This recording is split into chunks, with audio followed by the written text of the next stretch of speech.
In tonight's top story, after one single phone call, an after-hours nightclub in the capital city was shut down. The Sahara has been an alcohol-free hangout spot for 18 to 20-year-olds for the past 10 years. Renee Cooper sat down with the owner, who says he feels singled out and wishes he had heard from the mayor of Bismarck personally. The Sahara has been operating in vacant spaces in the Gateway Mall for the past decade, most recently in the old Sears store.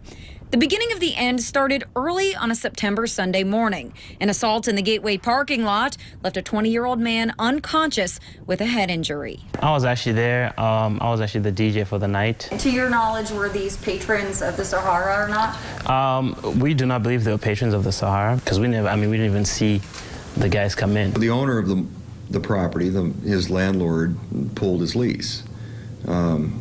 Not as a request from this office. McCuve stresses that he's been working closely with the Bismarck PD for years to keep the club secure. Altercations are not really a common occurrence. There's no bar that doesn't have altercations.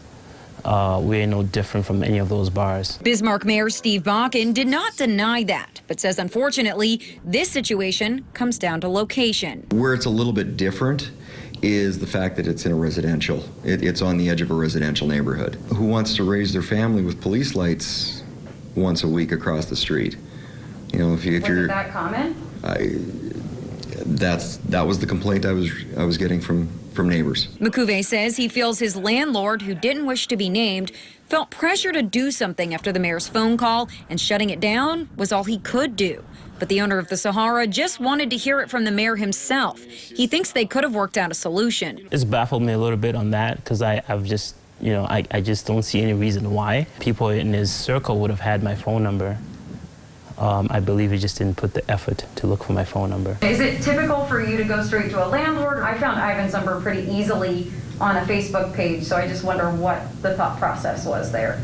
I have a relationship with the owner of the mall property, so if I had a relationship with Ivan or I had a relationship with the manager of the mall, that would have been the first call I made. Frankly, I was just reaching out for, hey, do you know the business? Do you have a phone number for the business? Who owns the business? Who operates the business? Can I get that information so I can make that my next step? Sure, and so he'll be your contact going forward? Yes. Mayor Bakken and McCuve did finally have that conversation, and a promise was made by the mayor to have another conversation with the business owner within the next couple of weeks. As far as the business being shut down, I'm hoping this is just a pause, and in some iteration, it can continue forward. We are holding him to it because, he caused the problem and he needs to fix it. Reporting for KX News in the capital city, Renee Cooper. Mayor Bakken says he loves the idea of having an alcohol-free after-hours club in the city. He told us maybe the process of handling the situation was a bit clumsy and wants to help where he can. McCuve says he wants to work with the mayor to reopen, but is not confident in the process. And now to